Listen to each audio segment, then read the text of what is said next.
Serben. Narodil se 1811. Byl český historik, Právník, archivář, spisovatel, básník překladatel a sběratel českých národních písní a pohádek. Kytice, vodník.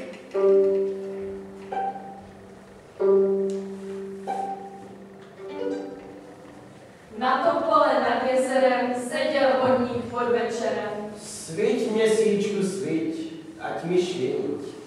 Šiju si botičky, do sucha i do vodičky. Sviť měsíčku, sviť, ať mi švění.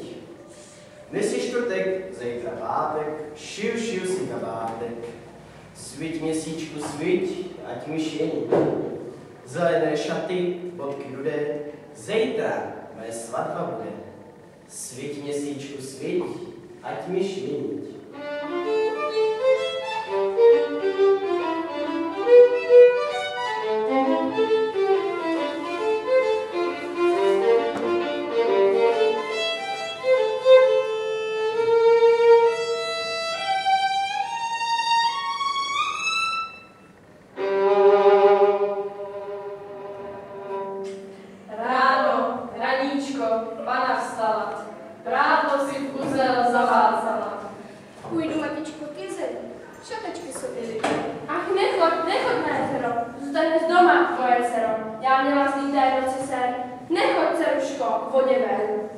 Nemám ceruška, nemá stání, k jezeru vždy co spohání.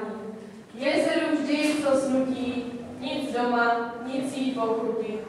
První šátrku namočila, tu se s ní lávka prolomila. A po mladičké dívčině zavířilo se v hlubině.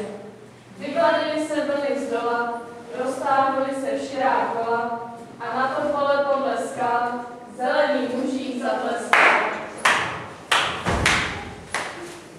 Nevesely průplivy jsou ty kraje vodní, v poloutmě a v polousvětle mine den vodní. Vodník sedí mezi vraty, spravuje své sítě a ženuška jeho mladá chová malé dítě. Hej, nedej mi děťátko, můj bezděčný snu, ty se na mě usmíváš, já žalostný. A můj muž, polituji, mokře chodí v suše a ve vodě podhrnečky střádá lidské duše. Haj, dej můj snáčku, se zelenými vlásky, nevdala se kámotička, nepřibytek lásky. Obluzená, polapena, ošemetné sítě, nemá žádné zde radosti, leč tebe, mé dítě. Co to zpíváš, ženo má? Nechci toho zpěvu. Tvoje píseň prokletá popouzí mě k hněvu. Nic nespívej, ženo má, v těle žluč mi kine. Si cučním rybou tebe, jako mnohé jiné. Nehněvej se, nehněvej, vodníku můj muži. Neměj za zlé rozvrcené, zahozené muži. 100krát jsem tě prosila, přemlouvala starce. Ty jsi mi na čas na kratičky dovolil k mé lodce. Nehněvej se, nehněvej, vodníku můj pane. A nebo se rozhněvej, co díš, ať se stane. A chceš mít rybou míti, abych byla něma. Učím mě rač kamenem, jenž paměti nemám. Učím mě rač kamenem, bez mysli a srdce. Ten větší nebylo, konečně budu svět. Rád bych věřil tvému slovu. Ale rybka v širém moři, hrojila bych znovu. Nezabraňoval bych ti já, matce tvojich chůze, ale liché mysli ženské obával se. Nuže, dovolím ti z důly, však poroučím, ať mi věrně splníš moji vůli. Neobjímej nikoho z rána do večera, před klekáním pak se zas vrátíš do jezera. Od klekání do klekání dávám ho tu tobě, však mi tu nejistotu zůstaneš roky. Jaké by to bylo, bez slunečka potetí, jaké bylo by zhledání bez broucí. Když dcera v dlouhém čase matku svou obejme zase, ať kdo může za zlé míti laskavému dítěti. Celý den se v pláči těší s matkou žena z jezera.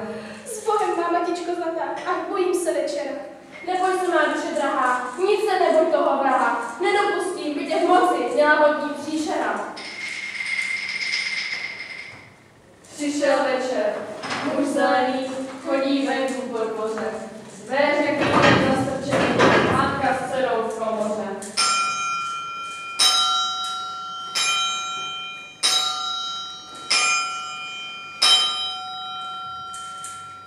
šlekání odzvonili venku na dveře. Pojď již domů, ženo moje, ještě nemám večeře.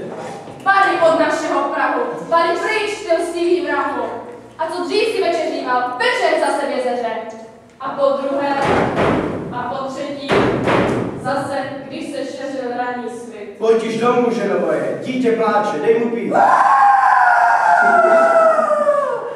Ach, Matičko, muka, pro děťátko srdce puká. Matičko zlatá, nechne zase jít. Nikam nechoď se, Romá.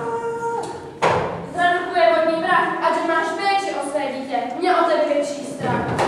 Varem vrahu do jezera, nikam nesmí moje dcera. A pláče tvé děťátko, protože ho sem na náš prah. Na jezeře bouře ručí. Nášek ostře dodá v duši, potom náhle zaniká. Ach, Matičko, běda, tím pláče mi krev usedá. Matko má, Matičko zlatá, strachuj se vodníka. Něco padlo. Podle dveřmi bok se jeví krvavý. A když stará otevřela, povednutí vypraví. Dvě věci tu v krvi leží, mráz po těle hrůzou běží. Dětská hlava bez tělíčka a tělíčko bez hlavy.